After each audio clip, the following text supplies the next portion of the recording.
seni itu jangan ditinggalkan. Fakultas Dakwah memberi ruang untuk lahirnya Benar. kreativitas dan inovasi dalam bidang seni itu.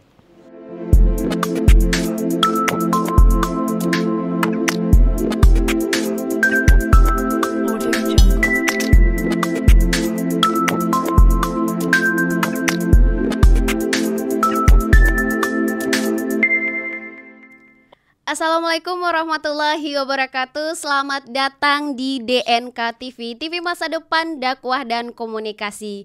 Baik teman-teman DNK TV, kali ini kita akan berbincang-bincang dengan salah seorang dosen Fakultas Dakwah dan Ilmu Komunikasi. Beliau ini dikenal dengan karakter yang lucu dan dosen yang diidolakan pada masanya. Siapa lagi kalau bukan Bapak Yurisman MAG. Selamat datang Bapak. Selamat datang, hai. Gimana kabarnya Bapak? Alhamdulillah sehat. Saya senang ini diundang ke sini. Studionya bagus. Ya. Pak, katanya nih Pak, Bapak ini hobinya rekreasi ke pasar tradisional ya Pak. Itu alasannya apa sih Pak? Ya, rekreasi kan menikmati ya. Menikmati suasana. Nah, saya senang aja suasana pantai ya. Pantai. Dan satu lagi saya senang dengan suasana pasar. Kalau ke mall saya kurang suka gitu. Apa sih Pak yang menarik di pantai dan juga di pasar tradisional itu Pak? Di pantai itu jiwa agak lepas gitu ya. Kalau di pasar tradisional itu interaksi manusia lebih intensif ya. Kita bisa tawar-menawar ya, bisa berinteraksi dengan komunikasi langsung ya antara penjual dan pembeli. Kemudian kita juga mendengar gimana gerutuan ya, pasar yang sumpek, gimana juga orang bisa senang gitu kan. Nah, kita menikmati suasana itu sebenarnya. Saya ya pribadi menikmati suasana itu. Karena berbeda dengan suasana di mall ya Pak? Iya. Kalau ke mall kan harga kita sudah nampak, kan? Harus bayar segitu. Iya. Nggak bisa ditawar gitu. Ya itulah yang menyebabkan saya lebih menyukai pasar tradisional gitu ya. Ya. Nah Pak, katanya Bapak ini pernah S3 ke UKM Malaysia ya Pak. Sampai katanya nggak mau tamat. Itu alasannya gimana Pak? Kamu lucu ya. Bukan nggak mau tamat, itu ngeles namanya. Nggak bisa menamatkan ya, karena banyak soal sebenarnya ya. Kan S3 itu butuh kekuatan, tidak hanya kekuatan mental, tapi kekuatan fisik. Di samping itu ada yang ketiga itu kekuatan finansial ya. Walaupun terkesan ngeles juga ini ya, ya kekuatan finansial itulah yang kemudian udah ini ada hambatan di situ ya. Harus bayar uang kuliah banyak, gitu. Sementara uangnya belum ada gitu kan. Akhirnya istirahat 1 tahun, untuk disambung istirahatnya udah nggak bisa. Ya dilepas saja dengan ikhlas. Dengan ikhlas ya, kita lepaslah itu kesempatan untuk menamatkan itu semakin jauh ya. Kalaupun kita ajukan permohonan gitu ya, itu banyak syaratnya. Apalagi persyaratan finansialnya makin besar ya. Akhirnya saya memutuskan untuk tidak mau dikatakan berhenti gitu. Tapi istirahat aja. Istirahat ya. Tidak mau dikatakan berhenti ya Pak. Istirahat aja ya. Nah Pak, Bapak katanya semasa kuliah tidak terlalu serius ya Pak. Itu bagaimana sih Pak cara Bapak menghidupkan semangat Bapak agar sama seperti mahasiswa pada umumnya gitu Pak? Bakat intelijenmu hebat ya. Itu dapat dari mana itu? Dulu saya sekolah gitu. Sejak SD ya biasa-biasa, tetapi dulu di SD saya berprestasi ya secara akademik ya. Ada 3 sekolah yang digabung ujiannya, saya juara umumnya. Kemudian masuk sanawiyah, juara 1, masuk madrasah aliyah, pernah juga juara. Ya tapi saya pikir lama-kelamaan 3 tahun itu terlalu lama gitu. Ya, tahun ketiga biasanya macet itu ya, jatuh rankingnya gitu, dan sebagainya. Kemudian disemangati lagi diri. Nah, di situ saya merasa begini, sekolah itu atau kuliah itu atau belajar itu perlu semangat dari Iya, dalam. perlu banget, Pak. Mungkin ada aspek-aspek di luar diri kita yang membuat kita terbantu ya, tetapi itu yang lebih penting semangat dari dalam. Saya sudah beberapa kali membuktikan itu bila kita bertekad dan berupaya keras dari dalam diri kita untuk lebih maju, lebih meningkatkan, ya tercapai, bisa gitu. Nah kuliah gitu, masuk fakultas dakwah itu pilihan. Saya masuk fakultas dakwah dulu sangat jadi pilihan. Kenapa? Karena saya ukur kemampuan saya, memang cocoknya saya di fakultas dakwah. Dan alhamdulillah ternyata fakultas dakwah itulah yang menyelamatkan siapa saya itu sebenarnya. Saya orangnya tidak terlalu serius ya, tidak pernah menekuni sesuatu secara serius betul gitu, tetapi pasti dibarengi dengan hal-hal lain yang sifatnya mungkin tersier ya, tidak inti gitu ya. Nah, fakultas dakwah itu kan fakultas yang menyediakan ruang bagi mahasiswa untuk memiliki kreativitas ya, samping belajar gitu. Nah, oleh karena itu saya merasa bahwa fakultas dakwah adalah fakultas yang cocok untuk saya. Dan ternyata ya di awal secara akademik ya saya tidak terlalu baik. Tetapi ruang kreativitas itu bisa membantu saya untuk tetap bertahan dan mengembangkan diri umpamanya. Dulu di sini ada ruang untuk puitisasi Quran umpamanya. Ada ruang bermusik ya. Berkesenian lah pada umumnya, ada ruang untuk drama gitu ya. Saya senang dengan itu dulu gitu. Dan saya pernah melakoni itu sewaktu mahasiswa. Dan kemudian prestasi akademik kemudian meningkat setelah semester 3 itu. Kenapa? Karena ada ruang juga dengan teman-teman untuk belajar bersama, berdiskusi bersama, berdebat gitu ya. Maka saya senang ya, dan ketika jadi dosen saya mendorong mahasiswa untuk memiliki kelompok-kelompok belajar itu. Jadi kalau saya ditanya umpamanya, adakah dosen yang diidolakan di fakultas dakwah? Jawabannya tidak ada. Tapi semua dosen saya hormati. Tetapi yang ini bapak ini lebihnya diidolakan gitu. Saya tidak punya itu. Tetapi saya punya banyak idola di teman-teman lingkungan saya. Kenapa? Karena teman-teman itulah yang besar jasanya membentuk sisi lain ya, memberikan sisi yang lain tadi, menghidupkannya. Kemudian akhirnya tamat fakultas dakwah. Nah Pak, Bapak ini dikenal loh Pak dengan dosen yang berkarakter lucu Pak. Nah, terus ada tidak Pak pelawak yang Bapak idolakan yang menginspirasi Bapak? Iya, kalau pelawak jadul Bagio. Bagio Pak. Kalau pelawak yang terakhir ini saya juga suka dulu dengan karakter Tukul umpamanya. Kemudian yang belakangan ini Sule. Sule. Saya sering menonton dan menikmatinya. Kenapa lucu itu menjadi bagian dari karakter saya itu? Ya karena bagi saya untuk bahagia aspek pertama harus lucu gitu. Sebab bagi saya itu kehidupan ini lucu.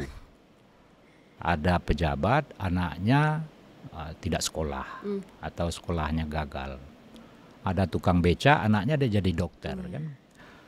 Jadi kehidupan yang didesain oleh Allah SWT ini ya kehidupan yang kalau kita amati ya lucu ya Pak. Ya lucu.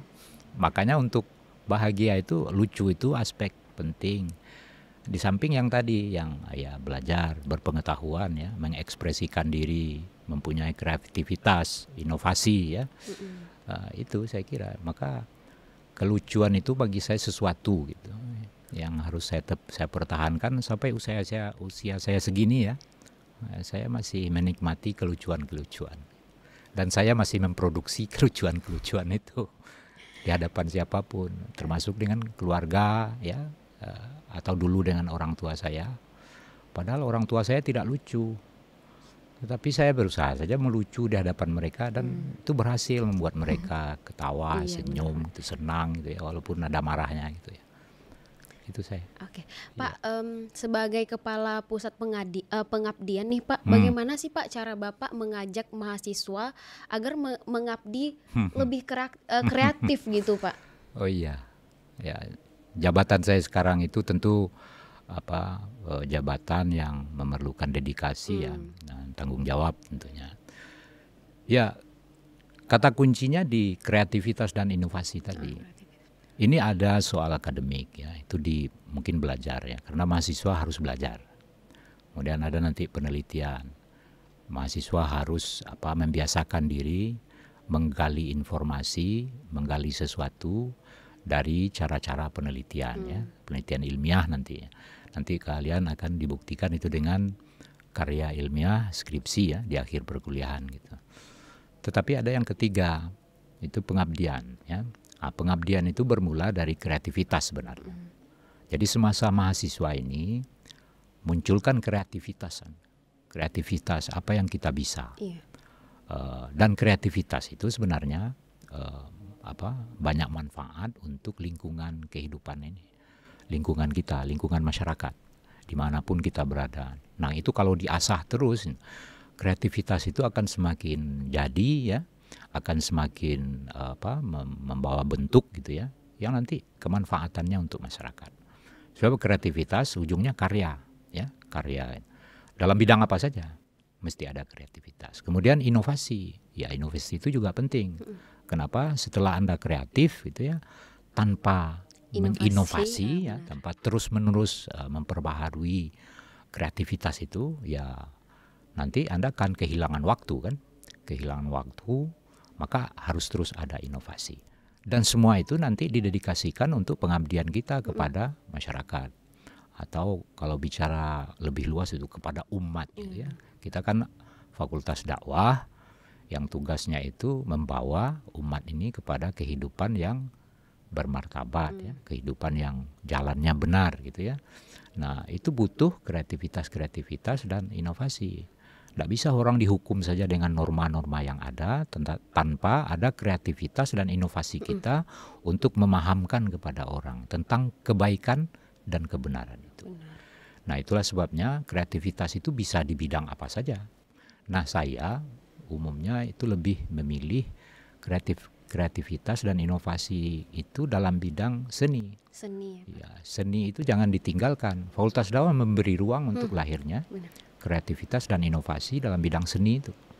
Nah, kenapa? Karena itu jitu ya, handal kalau dakwah nanti dikemas dengan kreativitas dan inovasi-inovasi di bidang seni itu. Seni apa saja? Seni drama, teater ya, seni musik ya, dan lain sebagainya itu. Nah Pak, seperti yang Bapak bilang tadi Pak, bahwasanya kreativitas itu tidak lengkap tanpa adanya inovasi ya Pak. Nah, seharusnya inovasi seperti apa sih Pak yang harus dilakukan seorang mahasiswa selama mengabdi gitu Pak?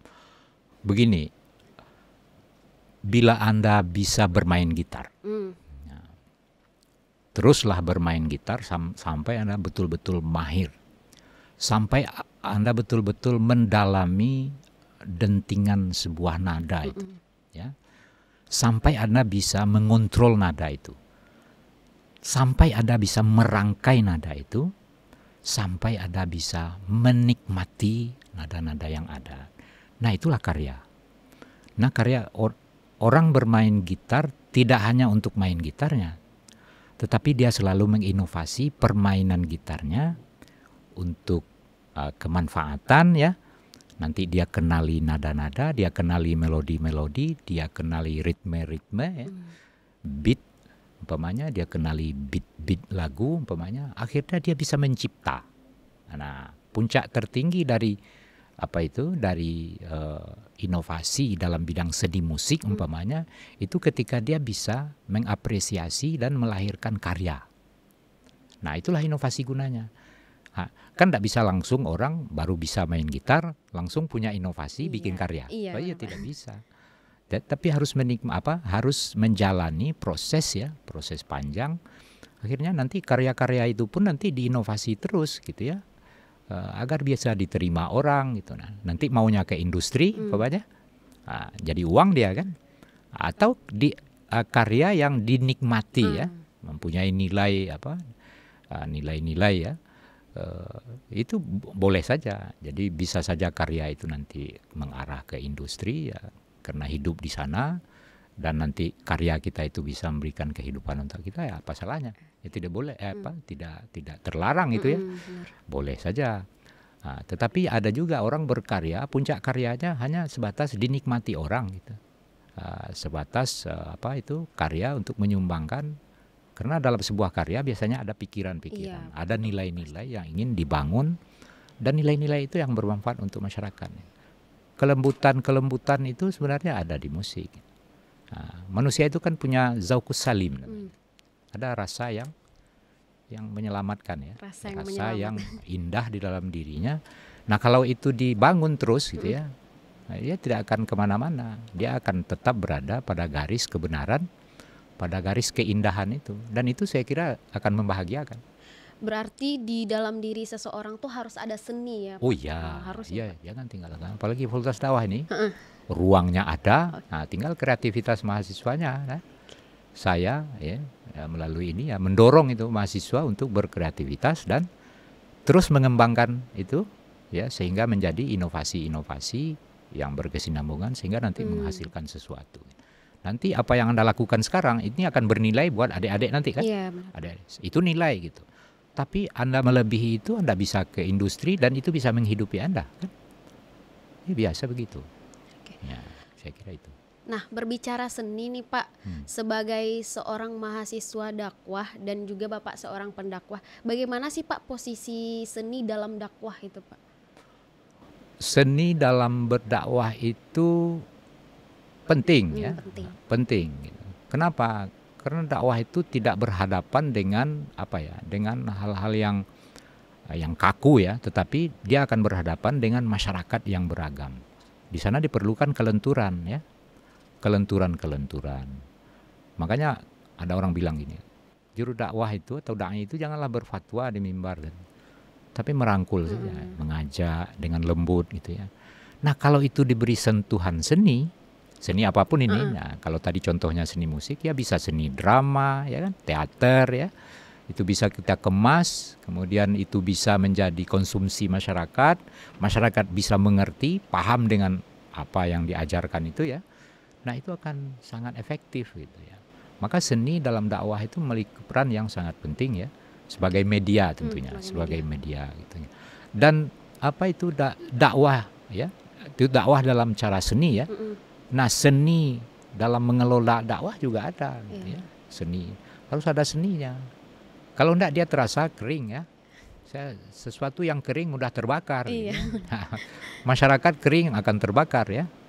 Maka jangan cerabut dakwah itu dari unsur-unsur yang lembut itu, yang seni itu ya. Seni itu jangan ditinggalkan. Kenapa? Menurut saya seniman itu berpotensi besar untuk merasakan sesuatu, memaknai sesuatu secara lebih mendalam. Karena dia terlatih untuk menikmati nada yang tidak ada bentuknya, dia bisa menikmati ya kan. Kan orang bisa lembut dengan mendengarkan musik yang mengalun ya. Tapi orang bisa keras ketika mendengarkan musik cadas. Nah, jangan hukumi jangan hukumi seni itu ya. Nah, itu kerjaan orang lain lah ya. Tapi kita harus melihat seni sebagai sesuatu yang bisa dimanfaatkan untuk memberikan pandangan-pandangan keagamaan ya, merubah perilaku dan sebagainya. Pendekatan seni itu penting. Oke. Nah, sebagai seorang pecinta seni nih Pak, bagaimana sih Pak caranya mengajak kaum milenial ini Pak agar menjadikan seni itu sebagai media dakwah, tidak hanya sebagai media hiburan saja gitu Pak? Ya berkesenianlah dengan dengan hati ya. Dengan hati.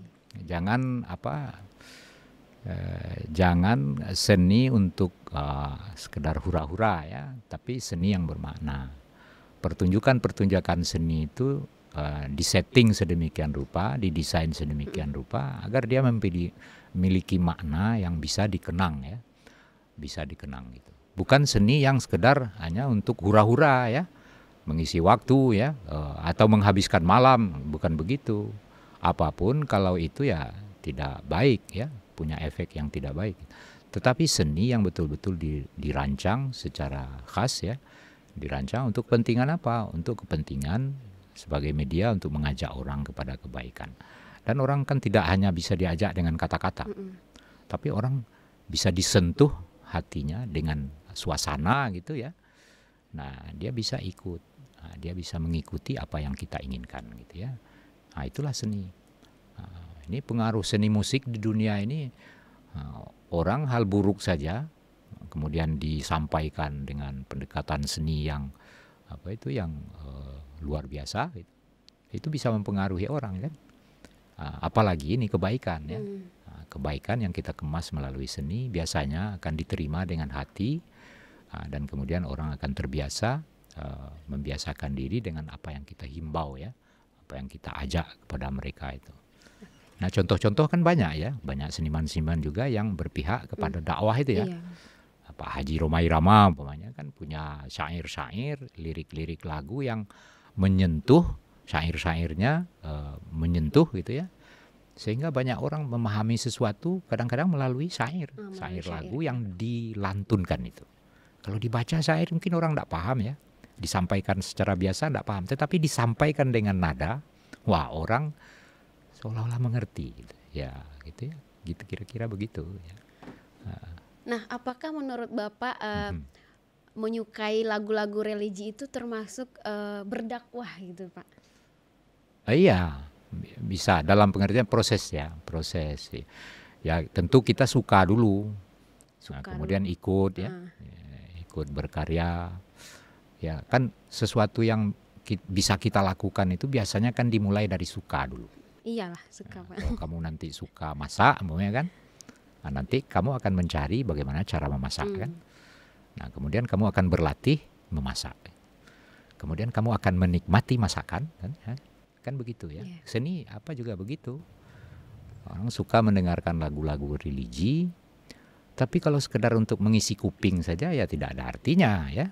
Berarti kita harus memahami liriknya itu, Pak. Harus ya, Pak. Harus memahami liriknya. Kemudian memahami nada-nada itu. Sebab nada-nada itu mengandung pesan tertentu itu. Nah, kalau orang belajar seni secara secara akademik itu bisa di mana ya? Kalau beatnya cepat kan itu mengisyaratkan ini riang gembira. Kalau lagunya sedih umpamanya, ini beatnya sedih gitu ya. Nah, ini membawa suasana kepada perenungan. Bisa begitu. Kan tidak bisa dalam suasana perenungan lantas ya musiknya rock. Nggak bisa ya, nggak matching ya. Nah, memainkan itu, nah itu kan perlu keterampilan ya, keterampilan di bidang seni itu gitu. Musik-musik tradisional kita sekarang banyak yang mati kan, rabab itu ya. Tetapi ketika dia dikemas nih untuk pesan-pesan baru, umpamanya pesan-pesan sosial ya, pesan-pesan kebudayaan, pesan-pesan agama ya, dalam pemahaman-pemahaman yang luas sekarang itu ya, akhirnya musik-musik tradisional seperti itu bisa hidup lagi. Tapi ada yang musik-musik yang sudah terkubur gitu. Nah, generasi muda ya, terutama mahasiswa Fakultas Dakwah ini kan, nah itu mengarah sebaiknya memperhatikan ini dengan dengan sentuhan ya, dengan memberi ruang kepada mahasiswa untuk kreativitasnya. Ada labor-labor yang beri ruang seperti itu ya, alhamdulillah. Dan saya tentu mendukung itu. Nanti kreativitas itu nanti ketika kamu matang ya, atau nanti katakanlah sarjana, nah ujungnya nanti kan dengan pintu itulah kamu bisa mengabdikan diri kepada masyarakat ya, melalui apa yang kita bisa itu, apa yang kreativitas yang sudah kita latih itu, inovasi-inovasi yang selalu muncul itu. Itulah yang akan bermanfaat nanti buat masyarakat pada umumnya ya. Nah, remaja sekarang itu kan Pak, kalau mendengarkan lagu itu lebih suka ke lagu-lagu galau gitu ya Pak. Itu menurut Bapak berpengaruh tidak Pak? Ya tidak apa-apa, selagi zaukus salimnya ada gitu. Kita ini kalau orang baik, dengar yang jelek aja kita bisa filter kan, apalagi mendengar yang setengah baik, yang baik ya, yang baik sekali. Itu zaukus salim kita akan membimbing kita untuk mana ini yang harus diterima dan dikembangkan, mana ini yang harus dipilah untuk ditolak ya, disingkirkan ya dalam dunia kita gitu ya. Gitu saja. Berarti pandai-pandai kita memfilter ya Pak. Jadi manusia itu kan zaukus salimnya itu yang akan menyelamatkan kehidupannya itu ya. Baik di bidang di bidang kehidupan apapun, termasuk di bidang berkesenian ya, bermusik gitu. Tapi kalau zaukus salimmu bernilai rendah, ya itulah tadi gitu ya, musik-musik tinggal sholat kan. Iya. Latihan drama tinggal sholat, sholat gitu kan. Kayak itu yang maknanya adalah kita ini ya kalau remaja suka galau ya wajar lah ya, remaja ya, Pak. Tapi galaumu itu diiringi dengan membentuk zaukus salim yang kuat gitu ya, lama kelamaan itu akan terseleksi ya. Serahkanlah pada mekanisme alam yang ada ini. Ya tinggal kita mau ndak belajar, mau ndak berpengalaman gitu, mau ndak mewujudkan kreativitas, mau ndak hadir dalam dunia inovasi, itu saja.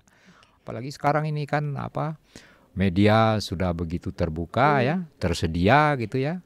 Tinggal kemauan untuk berkreasi ya, berkreativitas dan berinovasi. Nah, saya kira itu.